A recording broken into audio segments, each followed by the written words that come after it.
الحمد لله رب العالمين والصلاة والسلام على سيد الأنبياء المرسلين نبينا محمد وعلى آله وصحبه أجمعين ومن تبعهم بإحسان إلى يوم الدين أما بعد.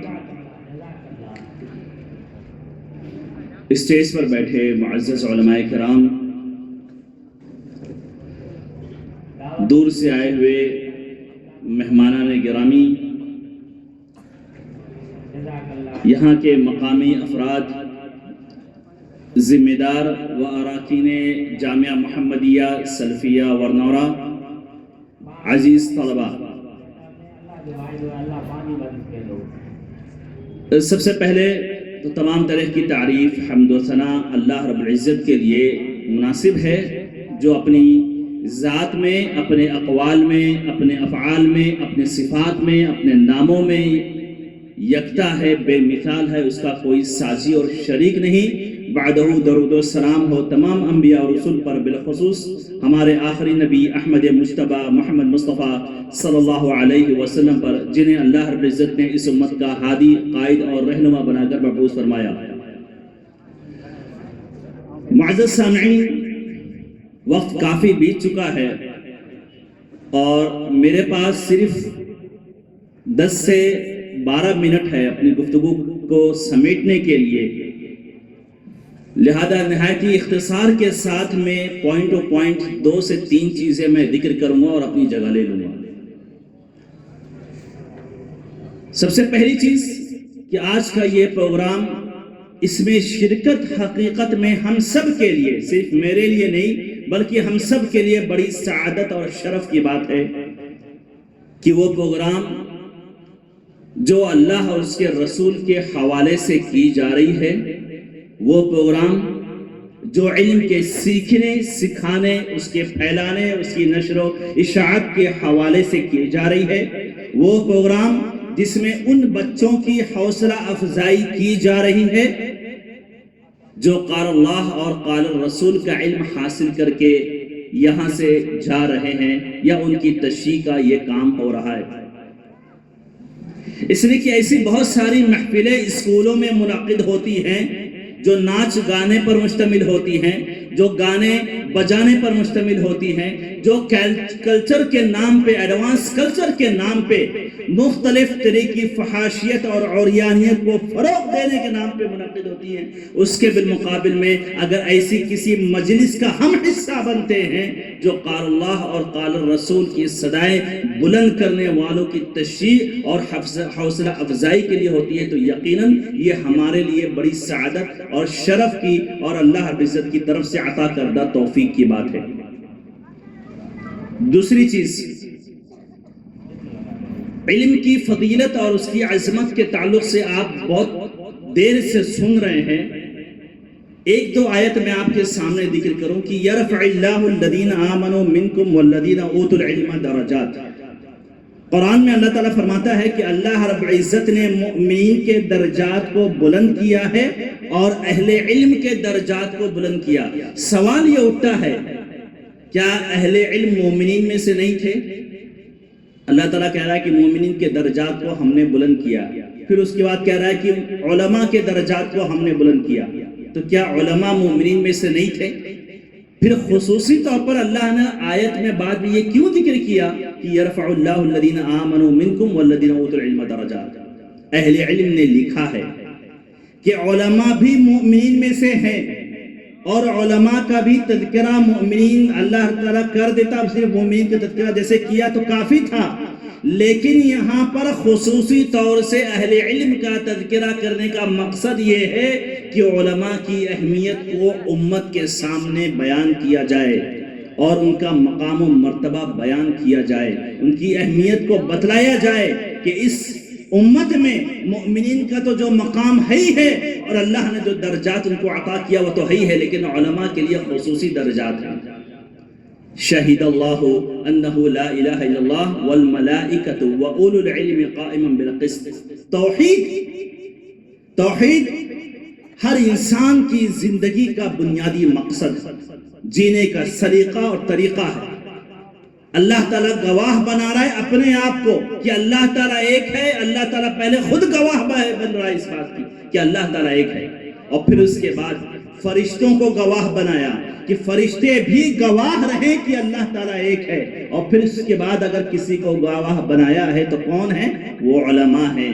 شہید اللہ انہ لا الہ الا اللہ والملائکۃ واولو العلم قائما بالقسط، کہ اللہ تعالیٰ خود گواہ ہے کہ اللہ تعالیٰ اکیلا ہے، پھر فرشتے گواہ ہیں کہ اللہ تعالیٰ اکیلا ہے، اور پھر اس کے بعد علماء سب سے بڑے گواہ ہیں اس امت کے کہ اللہ تعالیٰ اکیلا ہے اور اس کی توحید اور اس کی وحدانیت کے وہ معترف ہیں. ایسی بہت ساری آیتیں ہیں، بہت تفصیل سے آپ لوگ پچھلے 1.5 گھنٹے سے سن رہے ہیں. نبی کریم صلی اللہ علیہ وسلم نے کبھی مانگا بھی تو اپنے لیے کیا مانگا؟ وَقُلْ رَبِّ زِدْنِی عِلْمًا. دولت نہیں مانگی، پراپرٹی نہیں مانگی، جائیداد نہیں مانگی، اگر کبھی مانگا تو پھر علم ہی مانگا. وَقُلْ رَبِّ زِدْنِی عِلْمًا. اے نبی کہیے کہ مجھے اللہ میرے علم میں اضافہ کر، کیونکہ علم انسان کو اللہ کا قریب بناتا ہے، اور علم انسان کو دنیا میں جو مختلف طرح کی چیزیں ہیں وہ اس کے اوپر آشکارا کرتا ہے. علم بہرحال کامیابی اور کامرانی کی زینت ہوتی ہے، علم نور ہوتا ہے، علم شمع ہے جو جہالت کی تاریکیوں کو دور کرتا ہے. اسی طریقے سے نبی کریم صلی اللہ علیہ وسلم غزوہ بدر کے موقع پر آپ جانتے ہیں کہ غزوہ بدر کے موقع پر جب قیدیوں کو کفار مکہ کو قیدی بنا کر لایا گیا، علم کی اہمیت دیکھیے. کفار مکہ کو جب قیدی بنا کر لایا گیا تو اس وقت جب مسلمان فقر و فاقہ کے دور سے گزر رہے تھے، جب مالی تنگی تھی، اقتصادی مندی تھی، اس کے باوجود اللہ کے رسول صلی اللہ علیہ وسلم نے کہا کہ جس کے پاس مال ہے وہ مال دے کر کے آزادی لے لے، اور پھر یہ کہا کہ جو لوگ پڑھنا لکھنا جانتے ہیں، جو لوگ پڑھنا لکھنا جانتے ہیں وہ مسلمانوں کے 10 بچے کو پڑھا کر کے اپنی آزادی کا پروانہ حاصل کر لیں. یہ علم کی اہمیت اللہ اور اس کے رسول کی نگاہ میں. اور پھر اس کے بعد تیسری چیز، جب علم کی یہ اہمیت ہے، یہ مقام ہے، یہ درجہ ہے اسلام کی نگاہ میں، اللہ اور اس کے رسول کی نگاہ میں، تو کون سا علم افضل ہے؟ علم بہت طریقے پائے جاتے ہیں اس دنیا میں. سائنس کا بھی علم ہوتا ہے، ٹیکنالوجی کا علم ہوتا ہے، اور اسی طریقے سے فلکیات کا علم ہوتا ہے. بہت سارے علوم ہیں. کون سا علم افضل ہے؟ کون سا علم ہے جس کی فضیلت اللہ نے بیان کی ہے؟ ایک ضابطہ یاد رکھیے. کون سا علم بہتر ہے؟ ایک اصول یاد رکھیے اپنی زندگی میں. ہر وہ علم جو انسان کو اللہ سے قریب کرے، ہر وہ علم جو انسان کو اللہ کی وحدانیت کے قریب کرے، ہر وہ علم جو انسان کو اللہ کی توحید سے متعارف کرائے، ہر وہ علم جو انسان کو ربوبیت اس کے اوپر آشکارا کرے، وہ علم جو اللہ کی صفات سے اس کو آشکارا کرے، وہ علم جو جس کے حاصل کرنے سے دل میں سنت کی اتباع کا جذبہ پیدا ہو رہا ہے، وہ علم افضل ہے، وہ علم بہتر ہے، اور وہی علم کی فضیلت بیان کی گئی. اگر کوئی علم ایسا ہے جس کے حاصل کرنے سے الحادیت آ رہی ہے، لادینیت آ رہی ہے، وہ علم کسی بھی صورت میں افضل نہیں ہو سکتا، بلکہ اسلام کی نگاہ میں وہ قابل مذمت ہے. اور یہیں پر مدارس کا دور آتا ہے، یہیں پر مدارس کا کردار آتا ہے کہ سماج میں اور معاشرے میں مدارس کا کردار کیا ہوتا ہے، مدارس کی اہمیت کیا. کیونکہ وہ علم جو قرآن سے قریب کرتا ہے، جو اللہ سے قریب کرتا ہے، جو رسول سے قریب کرتا ہے، وہ علم مدارس میں سکھایا جاتا ہے. اسی لیے مدارس کی اہمیت کو سمجھو. یہ 5ویں بات جو میں کہنا چاہ رہا ہوں کہ مدارس کی اہمیت کو سمجھو. یہ مدارس زندہ ہیں تو تم زندہ ہو، یہ مدارس موجود ہیں تو تمہارا کلچر زندہ ہے، یہ مدارس موجود ہیں تو تمہاری ثقافت زندہ ہے، یہ مدارس موجود ہیں تو تمہارا گھر توحید کی نور سے جگمگا رہا ہے، یہ مدارس زندہ ہیں تو تمہارے گھر میں قال اللہ اور قال الرسول کی صدائیں بلند ہو رہی ہیں اگر اسی مدارس سے پڑھنے والا کوئی بچہ تمہارے گھر کے اندر موجود ہے. اللہ کی قسم اگر مدارس نہ رہیں تو پھر کس طرح کے فتنے حالات حاضرہ میں رونما ہو رہے ہیں بتانے کی ضرورت نہیں ہے. الحادیت کا فتنہ، ارتداد کا فتنہ، تکفیر کا فتنہ، بدعت و خرافات کا فتنہ، اور نہ جانے کتنے فتنے اس سماج میں اور حالات حاضرہ میں رونما ہو رہے ہیں.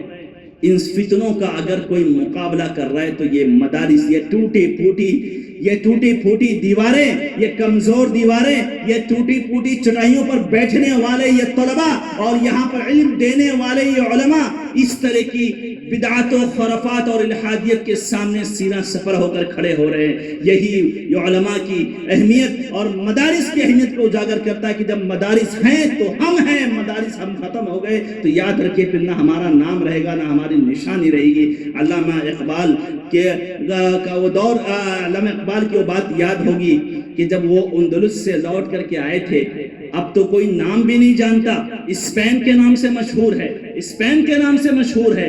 آج اسلام اسپین میں ایسا ہی انوکھا اور غریب ہو گیا ہے جیسے پہلے کی کفر اور الحادیت کا فتنہ تھا کہ جب کوئی اس کے تعلق سے کوئی چیز کوئی جانتا نہیں تھا۔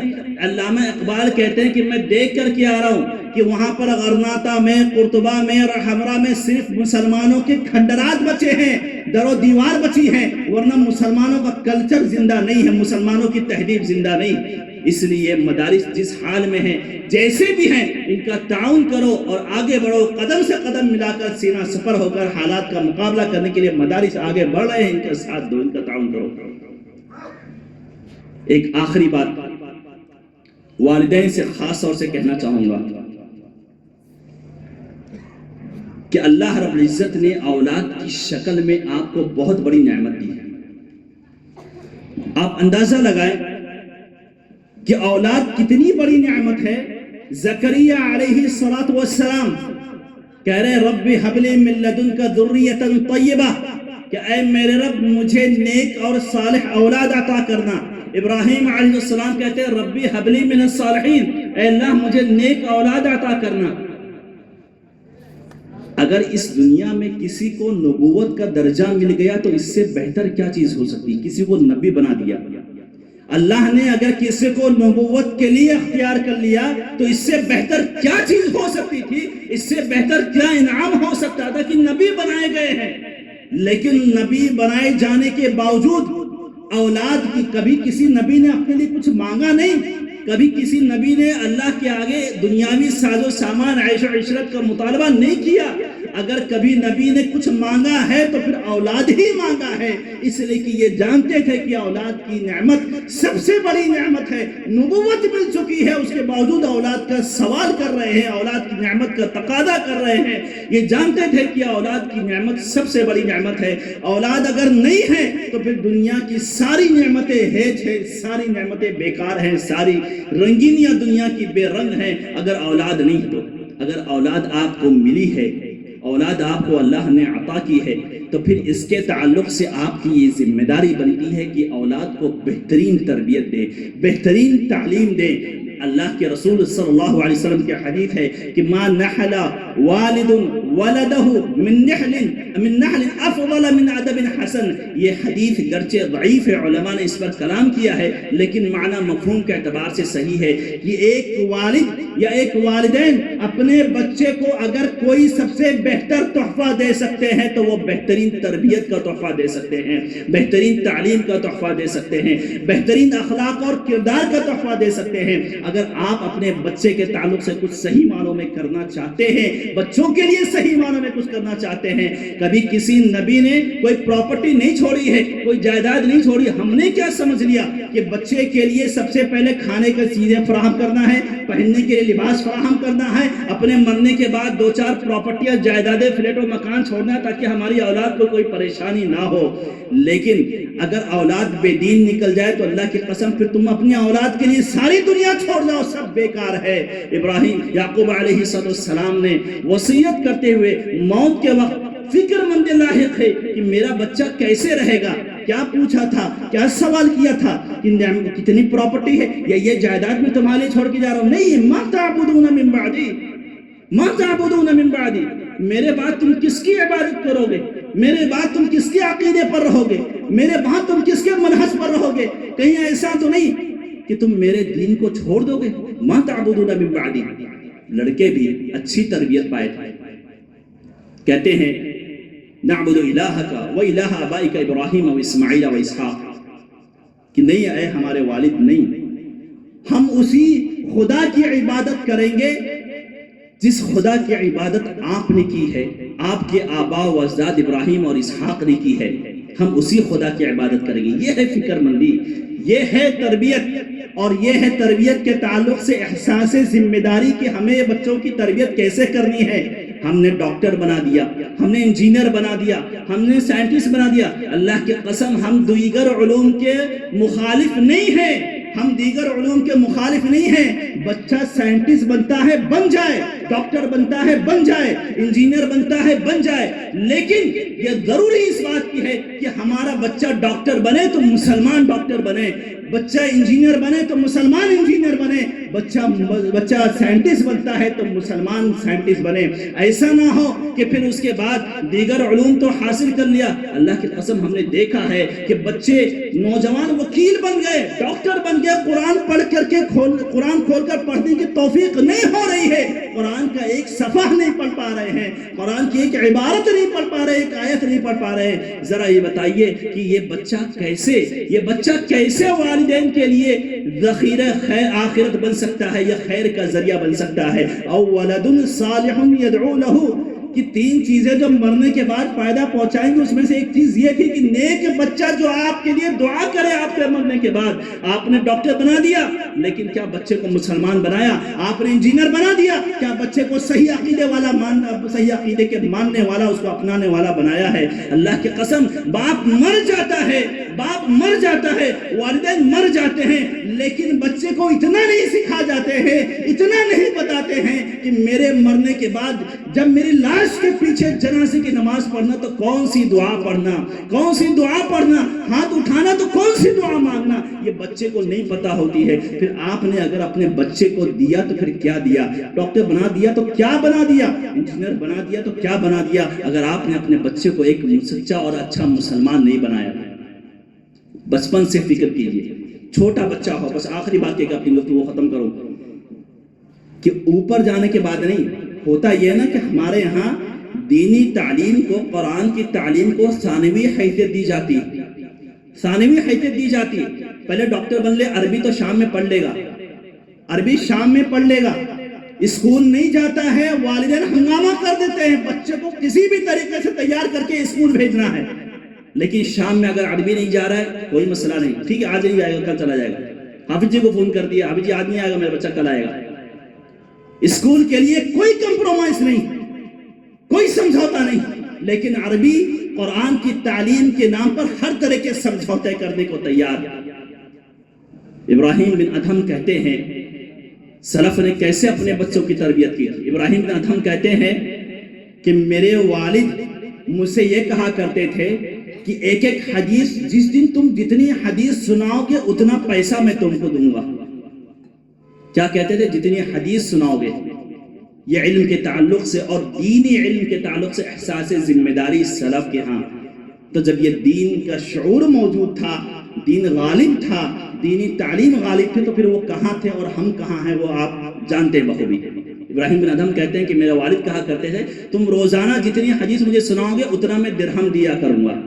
تو ابراہیم بن ادھم کہتے ہیں کہ اس درہم کے چکر میں روزانہ ایک سے زیادہ کئی حدیثیں یاد کر کے آتا، اپنے والد کو سناتا، اور والد کو سنانے کے بعد پھر میں اپنے درہم حاصل کرتا، اور اس طریقے سے کئی درہم میرے پاس، یعنی بہت بڑا اماؤنٹ میرے پاس اکٹھا ہو گیا۔ یہ تھا احساس ذمہ داری ہمارے اسلاف کے ہاں۔ تو پھر یہ دین کے تعلق سے شعور اور تربیت۔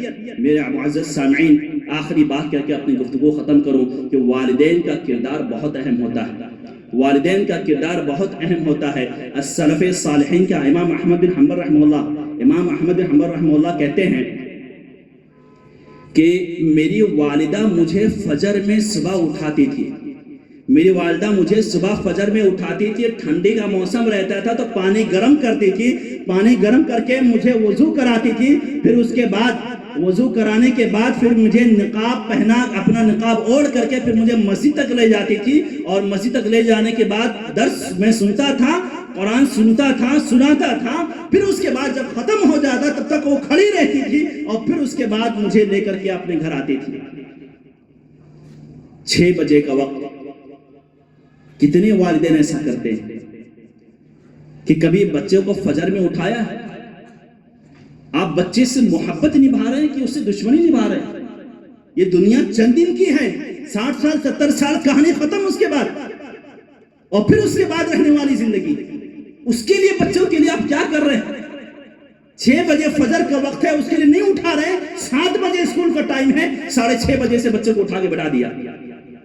یہ ہمارا کردار، جب دین کو ہم نے یہ اہمیت دی ہے اور دین کے تعلق سے یہ ہمارے پاس ذمہ داری ہے، تو پھر یہی نتیجہ ہے جو آج ہم دیکھ رہے ہیں۔ بہرحال میں ایک بار پھر مبارکباد دیتا ہوں جامعہ محمدیہ سلفیہ ورنورہ کے ذمہ داران کو و اراکین کو، یہاں کے منتظمین کو، یہاں کے مقامی لوگوں کو، اور ان تمام محسنین کو، متبرعین کو، ڈونرز کو، جنہوں نے قدم سے قدم ملا کر اس ادارے کو یہاں تک پہنچایا ہے۔ اللہ رب سے دعا ہے کہ اللہ رب العزت آپ لوگوں کے صدقات کو، خیرات کو، محنتوں کو قبول فرمائے، اور اسی طریقے سے فارغ ہونے والے بچوں کے تعلق سے آپ لوگوں کو ایک نصیحت یہ ہے کہ یہ ابتدا ہے، یہ امتحان نہیں ہے۔